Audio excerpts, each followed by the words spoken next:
Welcome to your top-rated business, entrepreneurship, self-development, and smart investment podcast. This podcast is hosted by creator and founder Dr. Dustin Steffi, and also hosted by coach, music producer, and influencer, yours truly, Jaden Rush Norvell. We are blessed for our many accolades, such as being nominated for the People's Choice Awards for Best Business Podcast, as well as raising over $5,000 last year for the Cystic Fibrosis Foundation, as well as for the Boys and Girls Club. Spanning a global reach, our podcast is in the top 4 downloads in 4 countries. Without further ado, welcome to Chopping with Fire, ladies and gentlemen. Let's chop it up.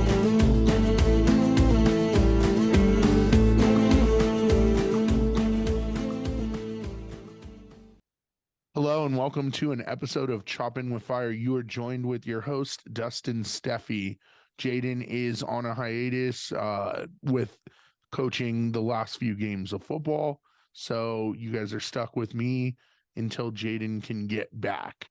With that being said, I have a couple housekeeping things. One, we have gone through some changes with our social media. All of our social media is the same. However, we are starting to ensure that the content provided to you is perfect and that all communication is open, so that way you guys know what is going on. We are getting into the end of the year, which means that there's going to be changes going into the new year, because if we're a business that doesn't change, then we're failing. So we don't want to fail you guys. We want to exceed expectations and be able to provide you the quality content that you guys deserve. So with that being said, please keep up on all social medias on your favorite social media platform. We are on everything. So that includes Facebook, LinkedIn, Twitter, Instagram, Snapchat, TikTok, and of course our website. If you guys want to keep completely up to date, I recommend heading to our website to start. Our website is www.choppingwithfire. That's CHOPPIN with fire.com. That houses everything to keep you guys up to date and has links to all of our social media. Lastly, our live event. Our live event is and was scheduled for the 18th because it was so close to a holiday and we didn't quite have the turnout that we wanted to have. We are going to push it back, so we will have a new date for you guys. More information to come. Please be patient with us as we're trying to make sure that we provide the best event that we can for you all. That being said, that's all the housekeeping. I want to dive right into it with our expert today. Currently, we have a unique expert that really is going to be able to give us some good added value today. His name is David Carpenter. He has 22 years of entertainment experience bringing technology into live entertainment. With that being said, David, how are you? I'm great. How are you doing? Good. New York. I know that's where you're in the upper part of New York, right? It's pretty there. It's fall. It's fall. It's great. I live just outside of New York City in the suburbs, and it's like perfect fall. You know, was warm up until yesterday, but yeah, it's gorgeous time of year up here. And I just got back from Chicago, where I was for 3 weeks, and the weather was perfect there. So it's like I've been all over the north part of this country, in the last couple of months. That's awesome. Yeah. See, in Reno, the weather's bipolar. So basically we had summer all the way up until like last week. I think we're getting that cold weather now. It's starting to hit it. I've been staying ahead of it as I've been traveling back east slowly but surely. Yeah, you never can tell the weather where I'm at. It flips a switch on us here. So we actually had a snow a couple days ago, so it was pretty crazy. Yikes. I know. We're not even, yeah, I'm not ready for that either. Just like the people that put up Christmas lights like in October, not ready for that either. Yeah, right. Exactly. Yeah, wait till after Thanksgiving. Yeah, exactly. I am not ready for that at all. So you're an entertainment veteran. You have technology that you've brought into the entertainment industry. Let's let's take a step back for a second for everybody to just kind of have them feel like where your journey's been. So tell me a little bit about yourself. Yeah, so I worked in theatrical entertainment. I worked in theatrical entertainment for most of my career. I moved to New York right out of college and started working on Broadway in producing offices and where I originally started. And then I worked in sales and marketing for a long time and various places on Broadway. One of the places I worked was DreamWorks Theatricals. I was part of the sales and marketing team that brought in the original production of Shrek the Musical when it came in, which I think was in '08. And then which was a great experience. It was a lovely show. And after, but it didn't work. Unfortunately, it didn't sell well enough on Broadway. It was also like a family show in a recession is not a fun place to be, because families tend to tighten their wallets first. So I worked for another producer for about 5 years, running a production office and learning more about financing and development, and getting some really cool projects moving. And then I left that office and with a former partner started my own production company, which I had for about 5 years. It was a company called Tilted Windmills. And while I was at Tilted, I had the distinction of producing a play called Puffs, which Puffs is a parody of the Harry Potter universe. And it was a huge hit. It ran in New York for 3 years and is now the #2 most produced show in the US right now. I don't produce it, it's but licensed. Like every high school and middle school in the country, does it in some way, shape, or form. My Google alerts, especially in the fall, right? My Google alerts tend to go a little crazy on the title of the show, just because it's like the fall play that everybody does, because they're really funny, kind of beautiful, poignant story. While I produced on Broadway, co-produced on Broadway, did a bunch of stuff there. But while I was doing this, so I've always been a big video gamer, and sci-fi fan and fantasy nerd and board gamer, and gaming was always like part of my life, but always like my hobby, like the thing that I was doing outside of it. But I took it very seriously, as anyone who's played board games with me can attest, or video games for that matter. And I stumbled upon this play that was for lack of a better, basically what happened is that it was a rom-com, and the audience was handed remotes, like push button remotes when they walked into the theater. This is many years. This is back in 2015, and basically the audience would vote on this show where they wanted it to go, and it was a rom-com. It was about a guy going on a date with a girl. And they voted on like what he wore, which girl he went on a date with, where they went, what dialogue was said at key moments in time, and it was funny. But it also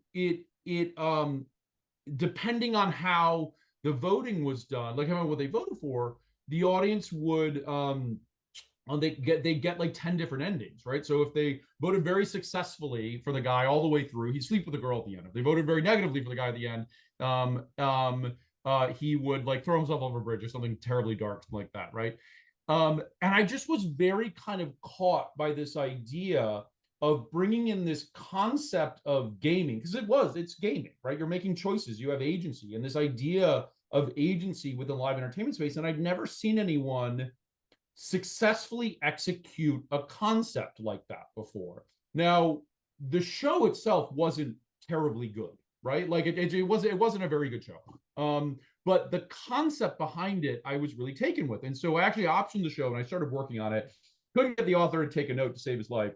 But while I was doing that, one of the things I said was like, look, you can't hand an audience something when they walk in the door, right? Like that's not a scalable idea, even in live entertainment or anything. But I love the idea of them having agency. What if we take it to the phone? And the author at the time was like, oh, we explored apps are too expensive. Back then, an app, and I don't know what it costs now, but an app itself would cost like, $300,000 to build. He's like, oh, there's just no way I'm going to do that. I was like, I don't think it's an app. I think there's something else. And very luckily, I got hooked up with this programmer named Dave Keane, who at one point in his career was the senior architect of the Sony PlayStation Network, right? And he was working in healthcare at that point, but was a big theater lover. And we connected, and I said, hey, I have this really weird problem. And he was like, well, what if we make it an app? And I'm like, I don't think it can be an app. He's like, well, you're right. He's like, you shouldn't be an app because you can't ask someone to download something before they go to a live event, right? Like it's one thing. I mean, I think we now know in terms of app development, like we see a lot of resistance now to people downloading more and more apps on their phone for a lot of different reasons, right? Like I have a few apps that I like and I keep, but most of the apps on my phone I don't ever use now. And for live entertainment, he said, well, what if it was web-based? And if it's web-based, then it's disposable, and that's what I'm after. And he said, all right. And he built the first iteration of what is now Gamiotics software. And so I had this. So basically, what happened was I had this software, but I didn't have a show because the author and I parted ways after about 6 months, and I commissioned a new show and started working on that as a side project for a couple of years. And really what the function of Gamiotics is that's a two-way communication device between audience and content. It allows the audience to be able, through the web browser on their phone, make choices and take actions collectively as a group or individually that affect the content that's happening in front of them. And during this time, we've seen the rise of experiential entertainment in a really significant way. And I kept thinking, gosh, experiential entertainment is getting bigger and bigger and bigger, but it's going to hit this limit in terms of what it can do unless we bring technology into it to give more purpose to the audience in these experiences. And that's where I started really kind of driving Gamiotics at that point. So I had produced a Broadway show back in 2019. A Slava Snow show. I produced it for 8 weeks on Broadway, and then my partnership broke up with my former partner, and I took control of the companies, and more importantly, I took control of the software company. And in January of 20, I started focusing full time on the software company, and then the pandemic hit in March. So that was fun, and I'm sure you get a lot of pandemic stories on your podcast of like, oh God, what? Because we all now have them, right? Yep. Right. Yep. Like, and especially on an entrepreneurship podcast, there's a lot of it like, well, what'd you do? Like, what happened during that time period? We have yet to have one on our show that like described flopping right during the pandemic, because there was a lot that did flop, unfortunately, what weren't prepared. I mean, there wasn't a way to be able to prepare for that pandemic, right? I mean, we saw it coming. I remember about 2 weeks before the live entertainment shutdown. The live entertainment shutdown was like roughly March 12th and 12th, 13th, when suddenly everything globally went dark. About 2 weeks before, I started thinking, and the market started getting really volatile. And investors started saying, I can't write a check right now. I got to wait 1 second and see for the market volatility to stop. I remember the day before the shutdown, I said to my former assistant, I was like, this was on a Thursday. I was like, if we come in tomorrow, we should have a talk about what's going to happen next. And then I don't think I ever saw him in person again, actually. Like, I don't think I ever saw that guy ever again in person. Because I stayed upstate in New York, and, I shut down the office, and like, that was that. But during the pandemic, so since everything shut down, basically what I did is I took the software, and I called a bunch of friends of mine, entertainers who were all out of work, and I said, what if we just entertain people using the software and try and develop something? And they're all like, sure, I'm game. I'm not doing anything. I'm collecting unemployment. And so we started this journey that went on for about 18 months, where I created a production company that existed only over Zoom, a live entertainment production company over Zoom, where the audience at home, and wherever they were in the country or wherever they were in the world, would use Gamiotics to play along with our shows, right? And so it was all live action. So the actors were actually reading from a Google document that had hyperlinks to jump where the audience chose them to go on that journey. And we did murder mysteries and branching narratives and gosh, a Christmas show, a Halloween show. We did escape rooms. We did game shows. We did puzzles. I mean, we did all manner of things. And that's where I learned actually what Gamiotics was as a software platform. In terms of how it had the ability to be able to communicate in real time to audiences at a live event, and get connectivity, right? And so we were able to form this relationship with this online audience where they felt very connected to each other because they're all participating in the entertainment. A lot of people compared it like, oh, it's like Jackbox. And I'm like, Jackbox isn't like, yeah, I mean, like, like you could view it through a lens, but it like you and your group of friends are playing a game together live. But what I'm actually doing is a live storytelling event, right? Or a live, something that that is driven by the agency of the consumer. So we develop these murder mysteries, right? Where we have, like 4 or 5 actors or actresses on screen with a big script, and we built this gaming mechanic into it where because we do like a week. So I did 20-hour-long shows in 18 months, right? Like I worked at a furious pace to put all this stuff out, right? And some of the murder mysteries that we did, there was a mechanic where the audience would make a seemingly innocuous choice at the beginning of the show. They'd vote for this, they'd vote for that, or they'd take this action. And that would determine who the murderer was. So the actor would show up not knowing who the murderer was, right, when they would start the show. And it was a really interesting dynamic way. It was like playing Clue with your friends, right? When you play Clue as a board game, you don't know who the murderer is when you start. It's wrapped in an envelope, and you've got to go through and unwrap it. And we built a storytelling device around that same concept to then that allowed the audience to vote and participate and try and figure out who the murderer was. And it was super, super fun. So I shut down that company, the online production company, in May of, I guess it was May of 21. And because it was like, no, I didn't want to do Zoom entertainment anymore. No one should do Zoom entertainment like that. It's not a performance platform or broadcast platform by any stretch of the imagination. But one of the and I needed to go back and focus full time on the software company, because I had gotten angel funding, raised about $500,000 over the pandemic in angel funds, just by virtue of the fact of like, hey, I have the software and it's working, and once live entertainment comes back and I'm going to move this in the arena, like, help keep this going. So, but I was getting kind of the end of the angel funds, and I need to really concentrate on seed run. And angel funding and seed run funding are two entirely different things.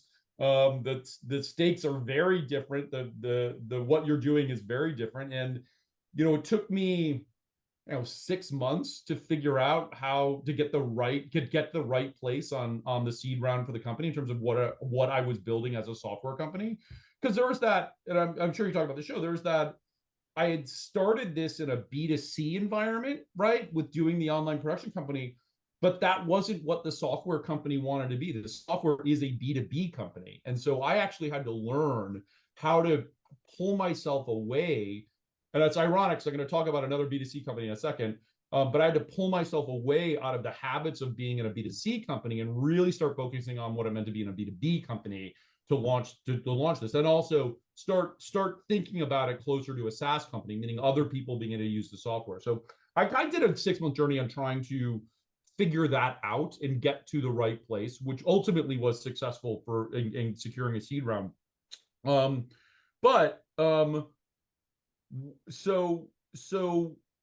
I go on that journey, and one of the things that we had produced on the online production company was a live action Dungeons and Dragons style gaming experience where we had players, we're using Gamiotics for audience interaction, and we had a game master, a dungeon master, and of everything that I did, that one struck the loudest chord, not only with me, but also with fans. And so as I was shutting down the online production company, the two people who worked with me at this previous one, I went to them. I said, I think this is the thing. I think this is the thing, right? I think this is the thing that I want to pursue, because it's a beautiful application of my software, and I really love this idea of bringing an RPG live event to the stage in a way that nobody else has ever been able to do before. Let's pursue this, right? And so the title of the show is called the Twenty-Sided Tavern. And like I said, it's a live action RPG event that is in the style of a Dungeons and Dragons game, where the audience is using the software all throughout the show to choose pathways and decisions that affect the show and the game as it's being played out. And so we started at the Philly Fringe Festival a little over a year ago. We put on a couple of performances just in front of a random audience, just being like, It's us and folding tables and a bunch of props and having no idea what we're doing.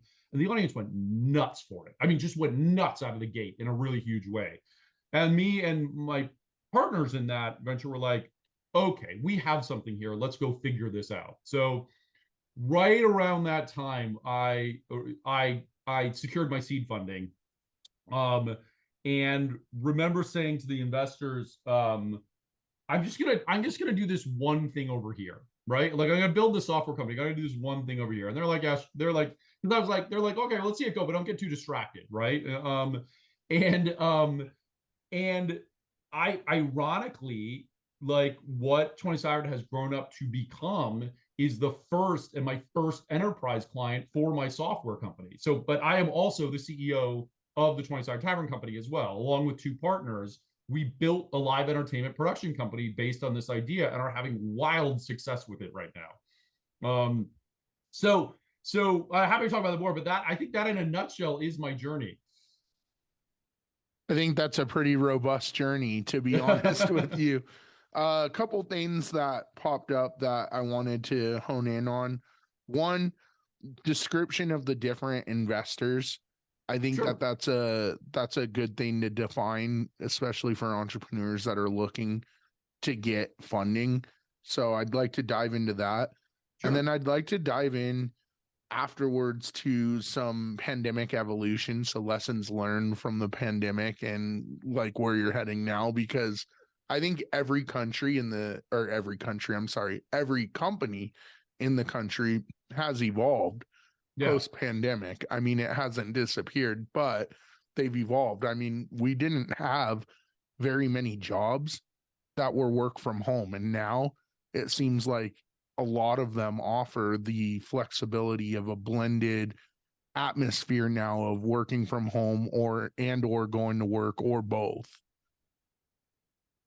Yeah, for sure. So, I mean, sorry, go ahead.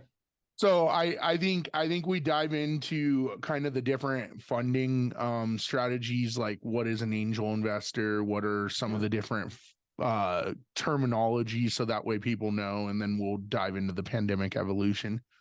Yeah, so I had to learn startup financing from scratch in the last 3 years. And I say that because I have been working in theatrical and like specifically in Broadway and off Broadway for most of my career, and the financing for that is wholly different than anything else in the world, right? And in fact, it doesn't make any sense at all. You ever talk to a Broadway investor? You talk to people like it is a very weird world governed by a very strange set of rules from the New York State Attorney General's office and the SEC. There are similarities to startup financing, but it's also a very specific a set of circumstances in order to finance a live entertainment play. So I didn't like financing that way. I mean, I'd raised millions of dollars in my years in financing, but in theatrical, but I never liked it. And I think the main issue that I had with it, and this gets kind of a little bit of a deep cut into theatrical financing, is that one of the weird things in theatrical entertainment versus like movies and film or movies and television is that the work, the script in movies and television are owned by the studio, right? In theatrical, those rights are ultimately always retained by the author. And what you do is you option that right from an author. You don't buy them outright. And so when you're doing an investment, the company doesn't actually own any IP, right? What it owns is the exclusivity on this particular piece of work and the right to income from future ticket sales, depending on production, depending on subsidiary rights or any of those things. But the ownership stake is always retained by the author. So, and in an option agreement, there's a time limit on it. So it's not something you can scale, and it's not something you can sell. There is no exit in theatrical, right? So you can make an enormous amount of money. Like Hamilton makes an enormous amount of money. Lion King makes an enormous amount of money. But those are the rare exceptions to the rule. So as I started kind of getting into it with Gamiotics, I had to, like I said, I had to learn a whole new language. And so With Gamiotics, so your kind of your first round, right, is basically saying I have an idea and I need money to pursue this idea, right? And I'm gonna and my journey on this is gonna get to either a prototype or a minimum viable product, right? Like something I need money to show that my idea potentially that I can build it, right? Not even I can sell it yet, but I can build it. And that is an extremely high risk investment.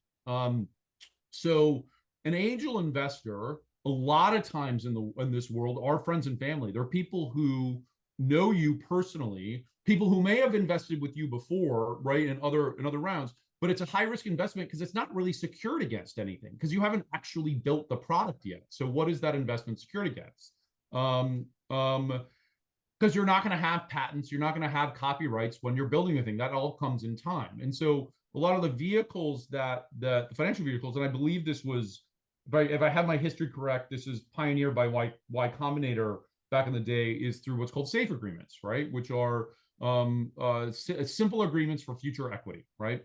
And it's basically a piece of paper that says, if I am successful and I get to an equity round, meaning like I raise money, you will get a bonus for the money that you put in right now.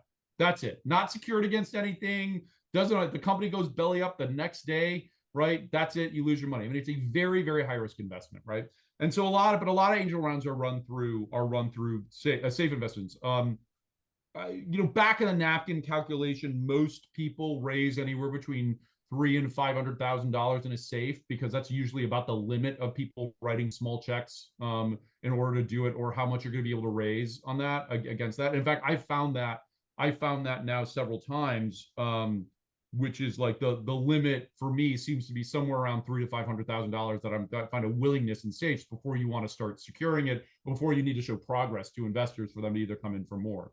So in Gamiotics, I raised about $500,000 on a safe over the course of the pandemic. Now, these were all family, friends, and previous investors of mine. There were a few new people in the pile, but they were all people who knew me or knew the work that I'd done before. So it was important that I had a track record, right? As someone, working in live entertainment or as an entrepreneur, good or bad, I needed to have a track record, and that helped me get that financing run. So the seed round, different, right? Because you are many times securing that against equity or convertible debt, right?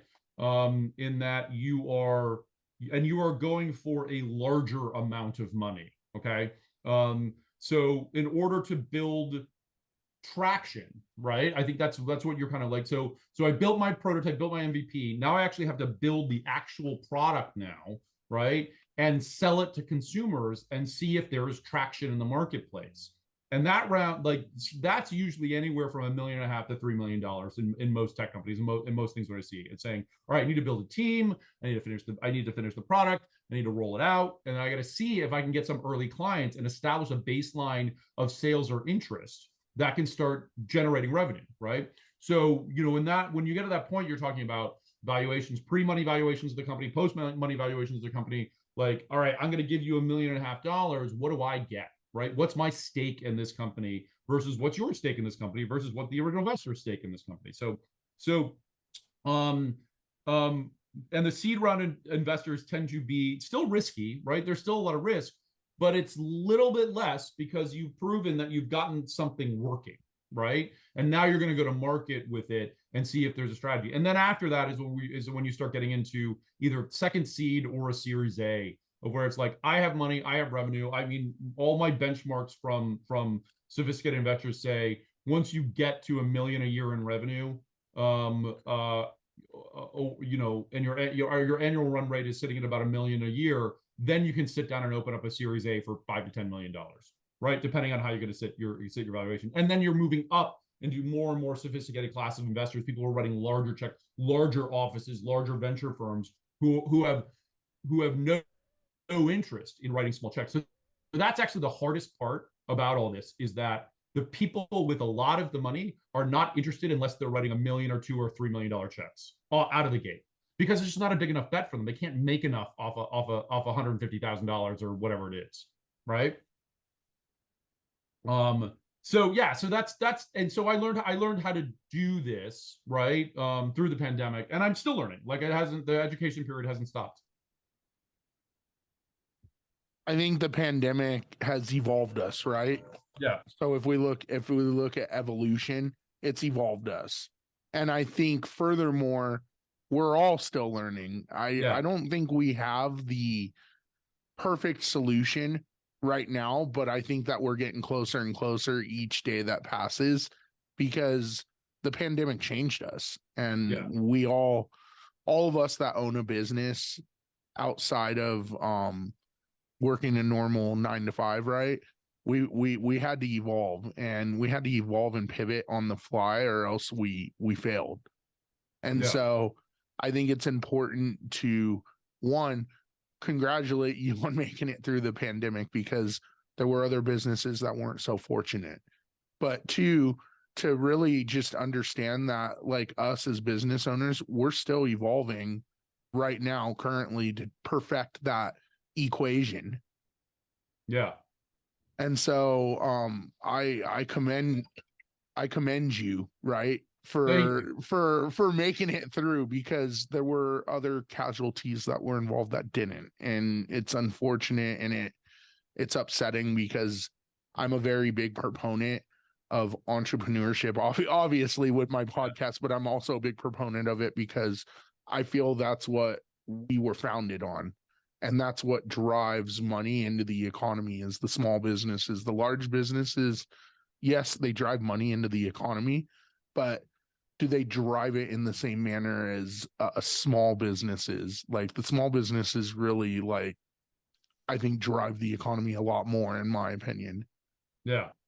Well, and that's also, I mean, like I was saying to you earlier, like one of the things about Gamiotics is that it's a B2B business, which I'm really interested in. I mean, like when you are producing a show or you're producing a theatrical, you're actually effectively running a B2C business, right? You are selling tickets to consumers, right?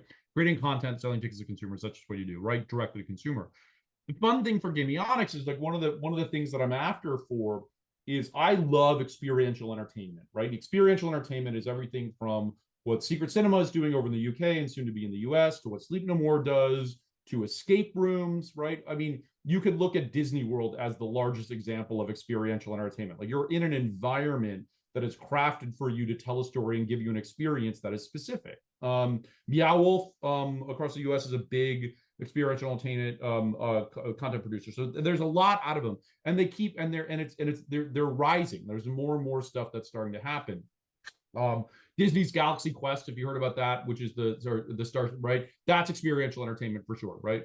It's also very expensive, but it's that type of thing. We're starting to see more and more of this.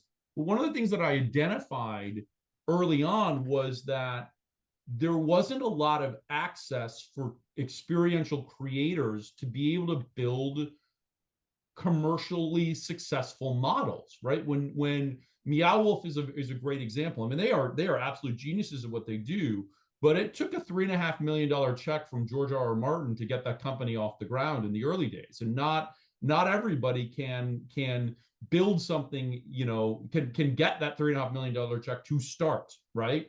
And not to say that they started at that point, but it's a tricky thing. And so one of the things with Gamiotics is that because it's a web-based and because it's software, it's a platform that allows you to build branching narrative experiences, right? They allow you to build a new type of storytelling experiences where the consumer has that agency to make decisions that affect the experience as it's going along, that changes the experience as it's happening in real time. And I was always struck by this idea that experiential seems so far off from the everyday content creator that I was like, well, that's stupid, because we need to democratize this a little bit more. We need to create a cheap platform for people to be able to, and I mean like an accessible platform. Cheap is the wrong word, but an accessible platform for people to be able to interact with their audiences and build their version of what they want experiential or audience interaction to be. And that's one of the founding pillars of Gamiotics is providing this software into the hands of content creators so that we can see an economic revolution happening within experiential entertainment. And by many more people spending a lot less money building their own things, right? And like that's what technology is supposed to do. I mean, that is what technology has done, right? Throughout our lives for the last 40 years.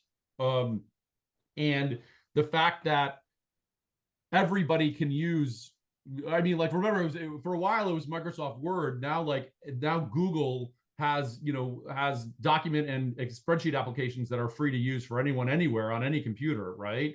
It's like that democratizes our ability to be able to do business down to anybody being able to do it. And I think there's something really from an entrepreneur level is that if you're in this system where only the wealthy, right, have the keys to be able to do stuff, you're not creating a very vibrant economy or ecosystem for creators, right? And I'm seeing that in experiential entertainment where there is an elite, there's certainly a little bit of an elitism that's happening by the people who have access to funding or the access or have the ability, have the talent. And it's like, well, how are you building the next generation, right? How are you giving them the tools to be able to create on their own, not inside another system? And so that's kind of what I'm after long term with what I want for Gamiotics to be able to do, is to be a tool in the hands of content creators all over the world to say, well, I want to do my own type of thing. I want to do my own game, right? I want to do my own like experience with that I don't, there's no rules, there's nothing telling me what to do. I just have the software platform to go create it on. Yeah, so that, I mean, so like in the gaming world, Unreal Engine has done a really interesting way of doing that. Creating games is a very expensive proposition, but if you look at some of these backbone like pieces of software and architecture that drive a lot of the stuff, they're driving a lot of the development that's happening in AR and VR right now in a really great way, because they made their platform accessible to be able to drive new types of content. So like, there's a reason why VR hasn't taken off, is because not enough content creators have access to tools to build high quality content. Like, it simply hasn't been there. It hasn't been there for the last decade. And we're slowly starting to see that change now, that these tools are becoming more readily available and easier to be able to use. So I'm after that in the live entertainment spectrum, because I love live entertainment. I have my entire life. But to your point, with your point on entrepreneurship, and point on people, like, part of it is just like having the ability to create and build something without it being cost prohibitive, right? So there's something behind Gamiotics that I'm after in that. I mean, first things first is like, I'm building the first experiences myself because someone has to, right? I'm not going to wait around for somebody else to build it. Like, I'm going to pave the way about how we build these things, and that's something that I'm doing. That's what I'm doing right now with Twenty-Sided Tavern. Yeah, I again, it all goes back to evolution, right? So all of your conversation has shown us kind of I mean, it's not the be all end all of evolution, but it's shown us how a business has evolved during the time of the pandemic, right? And I guess where my question is with this is, with you evolving post pandemic, is this the new normal? What I'm trying to get at is, there are businesses that evolved, right? Like I was telling you, that have work from home and all of that. Some of them reverted back, right? And they did not keep the same structure post pandemic, which I think is a failure, because I think most businesses that succeed today are the ones that change with time. And so I feel if you're not changing with the environment, then eventually you're going to fail. Well, I think the new normal question is interesting. I think what the pandemic did is it accelerated existing trends, right? And I would say the work from home, like, if the pandemic hadn't happened, people were already itching to work from home anyway. People were already wanting it to happen. So there were, it might have taken another decade before we had rethought how this office environment works. And obviously there are people like, kicking and screaming against this idea, right? But we were already looking at a trend line of what workers were wanting out of experiences, right? So I just think it vastly accelerated that trend line. For me, in experiential was rising at a fast clip, right? And that is based on the fact that consumer habits change every generation, right? The kids don't want to do what their parents did. They want to go, and entertainment habits are changing greatly right now. And I think the pandemic accelerated that. I would say the saddest thing for me was I went and saw a movie at a movie theater a couple of weeks ago. And it had been the only things I saw in the movie theater during the pandemic were the Marvel releases, right? That's it. Everything else, like everybody, watch from home. But there's no reason why people can't go back to the movies right now. And when I walked in, I was actually really quite sad because I was struck, because it was a Friday night, right? Or a Sunday night, whatever it was, right? And I was just struck by the fact that when I was a kid, because I'm 45 years old now, when I was a kid, when I was in middle school, that is what you did on Friday nights. You went with your friends to the movies. You got popcorn. It was packed. There were lines out the door. And we're seeing this trend line of like consumer entertainment has moved to primarily at home now. And the movies are up on the screens for a brief period of time. I mean, but we were seeing that trend years ago, whereas it used to be that a movie could play in a movie theater. I mean, we're going back to the 80s, right? Play in movie theaters for 6 months. It would stay on the screens, right? Like if it was popular, it would stay on the screens. Right now, it gets in and out in like 3 weeks. And if it doesn't have a huge opening weekend, that could be 2 weeks, right? And then they're out, and then they're stuck in that content. So like the movies themselves aren't, because the consumer habits were already changing before the pandemic of saying we go to opening weekend or not. And now it's kind of moved to, well, we're in the movie theater and then we're immediately online, right? Which is like, it's the people don't gather at the movie theaters the way that they used to. Consumer entertainment habits have changed when it comes to watching film, and when it comes to watching film, like people want to stay at home and watch it at home. So yeah, I just think it was an acceleration of existing ideas, not necessarily a change, like a radical change, right? Yeah, I agree. I agree with everything that you brought up with that. How do you feel moving forward? How do you feel with everything changing? What do you think the future is going to hold with evolution of our businesses? I mean, a pandemic changed the way we do business. Sure. I mean, like you were saying, the movies even have changed where more people are just doing things at home. Do you think that trend's going to continue forward, or do you think that we're going to go back to having more socialization outside of the house? Well, I don't think that we've ever not had socialization outside of the house, right? I mean, I think obviously that I work in live entertainment. Like, I'm a big believer in the gathering of people like together in a place, right, to do something. Because I don't think that you can replace live entertainment in any way, shape, or form. People will still go to concerts, right? That certainly will still happen. But I think what we do in the live entertainment arena in terms of what it is that we're consuming is going to morph and going to change. And audiences today don't want static experiences. They want dynamic experiences. They want to feel engaged. They want to feel listened to. They want to feel involved. And I think that we're going to see a change in that trend towards more dynamic, more engaged content than we have seen before. And social media obviously has been a disruptor in all of that, which is your community of people who are liking the same thing that you like, and the people that you can talk to and the people you can interact to now can happen with anyone all over the world. And so you are able to form different types of communities now around the content or around the ideas and the things that you like doing in a really different, more global way. And this has been going on for the last 20 years now, is that we're seeing how social media is participating in the engagement around the subject. So like, for instance, like one of the things that we have on Twenty-Sided Tavern is that we have a very vibrant Discord, because Discord is a place where gamers like to gather, full stop, already, right? And we opened up our Discord channel to give our fans direct access to the actors and the creators of the show, to be able to engage with them in conversation. And it's amazing, right? Like, it's amazing. Because first off, it's a safe space for the creators. They can participate or not. The actors, they can participate or not. There isn't any, like, it's not like meeting people at the stage door or anything like that. but it allows them to foment an ongoing conversation with the fans and the fandom in a way that hasn't ever been able to be done before.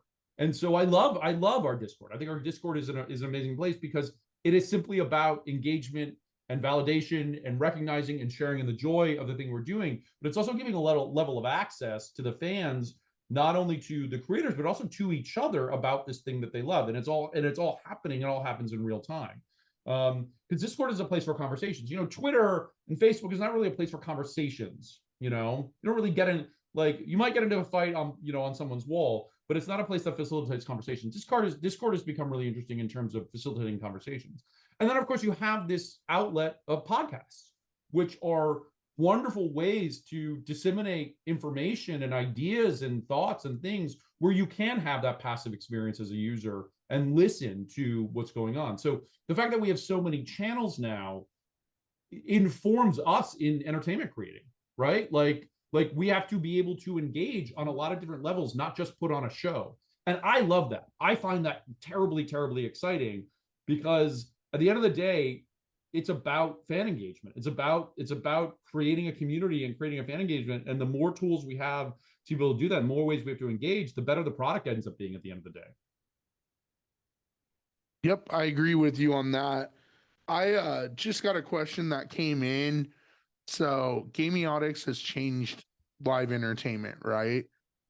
Well, I want to. I am not there. I wouldn't say I've changed anything quite yet, but I'm working on it. I think it's heading that way, though. Right. I strongly feel it's heading that way. With that being said, what else do you see, or even where else do you see Gamiotics being used outside of live entertainment? So there's something that we're working on right now, which is oddly enough in the museum space, right? Which is, I love the idea of being able to not have a passive experience at a museum. That if I want to go on an adventure, I can go on an adventure at a museum. And again, this is a kid who grew up with all those sci-fi books about going on adventures in museums, right? And the audio guided tour, while wonderful information, is a linear journey that is told to you about what's happening. And you don't have any agency in that journey other than I'm going to press this number and listen to this next track.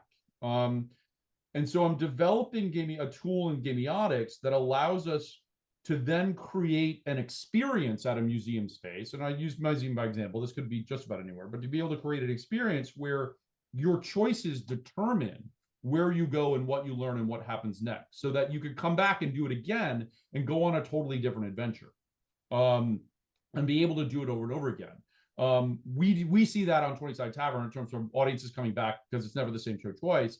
I want to take that idea and I want to apply that idea of agency and adventure and dynamic storytelling and dynamic experiences based on the choices that I make as a consumer, not what I'm told to make. And I think that is actually a really powerful idea and something that I'm pursuing very hard, because it is election day. We're recording this on Tuesday the 8th, right? That agency and voice in our lives is never not going to be really important moving forward, right? Because we are in, and I say that, on both sides. Everybody wants to have a voice. Everybody wants to have agency. And I think that what I'm doing in the entertainment spectrum, because I'm just doing entertainment, I'm not doing politics, but in the entertainment spectrum is answering that call and saying, well, what if we were able to give more choice in our experiences? Netflix did it back in 16, 17 with Bandersnatch, right? They created a show. Now, that wasn't a new idea, right? In any stretch of the imagination, what they did. And it was novel at the time because I watched Netflix on my PS3, I think it was PS4, probably PS3, and was able to choose the direction of the story. And I knew people who were like, I went down every single possible thread on that thing. I did that. I played that whole thing through and through. And I remember thinking, gosh, they're really on to something. It wasn't a very good show, right? Like content-wise, it wasn't a good show. It's never going to be the first time you try it. But it provided this intersection of gamification and entertainment that I was already working on and saying, oh, this is kind of what I'm after now, right? Because gamification is everywhere in our lives, right? Sports entertainment. I mean, they call it sports entertainment for a reason. Sports is just gaming, right? That's all it is. It's just a game. It's a live action game that people are playing. And so as we start to find these intersections of where the where the audience can have agency, I think that's where we start seeing change. And that is what I'm interested in. I think there's some good things coming out of Gamiotics, and I can't wait to see what the future holds for it, because there's so much more that this application can be used for. And I'm sure in the future, we're going to see it all over the place. Yeah, absolutely. I agree. I totally agree. So congratulations on finding a niche that is important, in my opinion, and that is fun too. So, I mean, all of us that go into entrepreneurship, we like to try to do something we're passionate about. So Sure. I think that this is your passion as the podcast is mine. So I definitely appreciate everything that you've given to us today. One final thing, if you could leave our listeners with one key golden nugget, which I know you've left a lot of them in the episode, but one very important nugget, what would you leave them with? Oh, I mean, I always say people, the no's, like, and this is something that an investor of mine said to me, and this is a quote attributed to several people right now, but it's really every no brings you to a yes. You cannot let someone who say no to you get you down. You have to say this is just one more step towards getting to a yes. Because if you get mired, and I do, right? Like I absolutely do, get mired in the rejection, you have to take a step back and realize that 99% of the people are going to reject you, right? It's just the 1% that's going to get you across the finish line, or but you can't and learn something from every no. Why did they say no? Is it me or is it them? Right? Is my idea good as that? And you'll reach a point where it's like, no, the idea is good, they just don't get it. But in the beginning, it's the idea isn't good. You're not selling this right. And learn how to sell it right. And then when you get a yes, learn from that yes and make that yes better, right? But you're still going to get no's after you get yeses, right? And so I always call it, it's a trench fight, right? You are just in a trench fight trying to get this stuff done.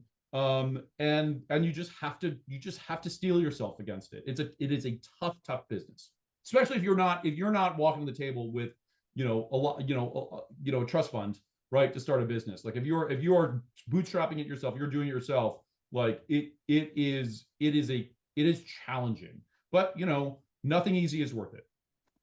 If anybody wants to get a hold of you, David, and kind of is interested in everything that we discussed today, what's a good medium to get a hold of you? Straight through the website, david@gamiotics.com. I'm easily accessible. You can find me on LinkedIn. LinkedIn's really easy as well. I'm very visible. So yeah, that's the best ways to get a hold of me. Awesome. And I'll provide relevant links in the episode description to make it easier on the listeners and on you.